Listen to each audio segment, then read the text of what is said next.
안녕하세요, 마린보입니다. 좋아요와 구독을 해주신다면 앞으로 당신에게 일어날 일들입니다.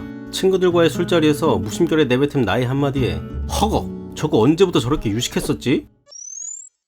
세계 1위 경제대국을 꿈꾸며 자국의 위안화를 세계 기축통화로 만들고자 하는 중국. 이 거대한 나라가 가지고 있는 금 전체 보유량의 2배가 넘는 양이 북한에 있다고 하는데 과연 이것이 사실인지 아니면 그냥 지나가는 풍문인지 오늘 한번 알아보도록 하겠습니다. 그럼 마린보이 출발합니다.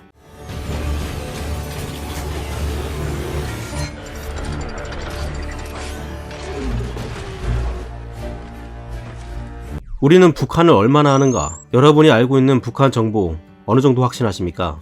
오늘은 북한이 엄청난 부자 나라일 수도 있겠구나 할 만한 각종 데이터와 함께 세계 강대국들이 북한에 엄청난 로비를 한다는데 과연 이것이 사실일까? 간단한 팩트체크를 한번 해보도록 하겠습니다. 그 전에 우리나라 1년 정부 예산이 얼마나 되는지 아시나요? 2019년 기준 400조가 약간 넘는데요. 정말 어마어마합니다. 이 정도의 정부 예산을 집행하는 나라는 아마 극소수일 텐데요. 간단하게 보자면 우리나라 경제 규모가 세계 12위 정도 되니까 적어도 전 세계 200개국이 넘는 국가 중에 약 5% 정도의 국가가 해당되겠죠? 400조란 돈이 얼마나 큰 금액인지는 말할 필요도 없겠습니다. 그런데 북한의 지하자원 가치가 얼마나 되는지 아십니까? 석유, 히토류 등을 제외하더라도 약 7천조가 넘는다고 합니다. 7천조? 이게 말이야 막걸리야. 현재 우리나라에는 약 47톤의 금을 보유하고 있는데요. 북한에는 약 2,000톤이 넘는 금이 매장되어 있다고 합니다. 이게 김일성 때 찾은 금맥이라고 하네요. 참고로 미국의 달러가 기축통화로 자리매김한 결정적인 이유가 바로 8,000톤에 달하는 금을 보유하고 있기 때문이었죠. 금 본위제가 가능한 이유가 바로 이것이었습니다. 중국도 자국의 위안화를 기축통화로 만들기 위해 지금까지 악착스럽게 금을 모으고 있지만 그 양이 고작 1,000톤에 불과합니다. 다들 아실 테지만 지금 우리가 쓰고 있는 지폐나 동전은 명목화폐라고 불립니다. 실제로 전쟁이 나거나 한다면 그 나라 지폐는 그냥 종이 조각이란 말이죠. 그래서 절대 불변의 황금을 실물화폐라고도 합니다. 프랑스나 영국, 독일, 일본, 그리고 미국이 대북과의 물미 협상에서 어떠한 거래가 이루어지는지 아신다면 정말 깜짝 놀라실 겁니다. 강대국 모든 나라들이 북한과 마그네사이트 독점 채굴권을 원한다는 겁니다. 당신 나라의 발전소 공짜로 팍팍 지어줄 테니 독점 채굴권을 주면 안 될까요? 뭐 이런 식으로 말이죠. 북한에는 약 60억 톤의 마그네사이트가 매장되어 있기 때문입니다. 여기서 마그네사이트가 도대체 뭐길래 저 강대국들이 저 자그마한 나라인 북한에게 러브콜을 줄기차게 보내는 걸까요? 마그네사이트는 철보다는 75% 이상 단단하고 무게는 알루미늄의 35% 정도 가볍기 때문에 가공한 마그네사이트는 톤당 3,000달러로 호가하는 말 그대로 북한을 돈방석 위에 앉혀줄 광물임은 틀림없는데요. 아쉽게도 우리나라에는 없는 광물입니다. 그리고 북한에는 세계 10위권의 지하자원을 확보하고 있는데요. 방금 말씀드린 마그네사이트는 당연히 세계 1위, 아연 3위, 납 3위, 흑연, 텅스텐 블라블라블라블라 정말 엄청난 양입니다. 현재 국제무대의 상황은 이렇습니다. 중국의 뜻에 반하는 나라는 그게 일본이 되었건 미국이 되었건 히토류라는 자원을 무기로 삼아 압박을 하고 있는데요. 그게 우리나라가 아니라는 보장도 없습니다. 사드 때 기억나시죠? 그런데 북한에는 풍부한 히토류도 대량으로 있으니 삼성전자나 SK하이닉스 반도체 공장이 가동된다면 그 파급력은 실로 엄청날 듯 합니다. 백금의 수요가 많이 필요한 수소차 산업에도 절대적으로 유리할 것임은 자명하다고 봅니다.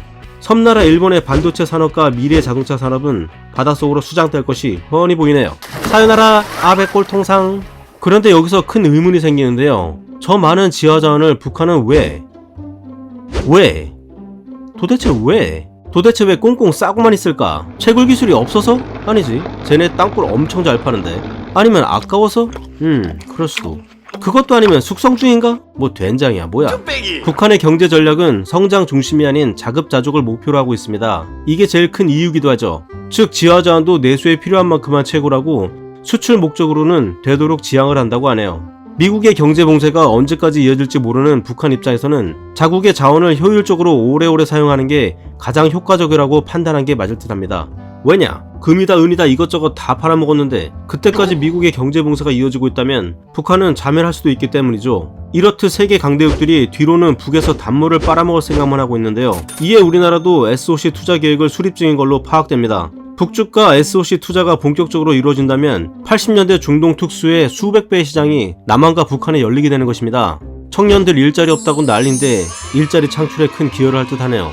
간혹 통일되면 저 북한 사람들 먹여 살리려다가 남한도 거덜난다고들 하시죠. 일부 정신나간 대학 교수나 정치인들도 이런 말들을 하곤 합니다. 2015년 국회 예산정책처 발표 통일 비용은 30에서 40년간 약 2300조에서 4800조가 들어간다고 합니다. 앞에서 언급드린 하나의 자료만 보더라도 통일 비용으로는 남한이 거지꼴이 난다는 말은 정말 말도 안 되는 소리라는 것을 알 수가 있습니다. 전 유럽이 세계 경제공황에 빠져서 허덕거릴 때 통일을 이룬 독일만이 유일하게 성장하여 유럽의 맹주로 다시 거듭난 일화를 잊으면 안 될 것 같습니다. 지금의 독일은 유럽 어느 나라도 함부로 대할 수 없는 막강한 경제력으로 유럽의 리더로서 존경받는 나라가 되었습니다. 우리는 무엇을 준비하고 무엇을 해야 할까요? 통일이 언제 될지는 아무도 모르지만 주변 강대국들이 우리 대한민국을 뒤로 제쳐두고 북한에 빨대를 꽂으려 하는 지금, 통일 이전에 자유로운 남북 경합이 하루빨리 이루어져 우리 대한민국과 북쪽의 동포들이 서로 윈윈 솔루션을 바탕으로 경제부국 하나의 코리아가 되는 날을 기원해봅니다.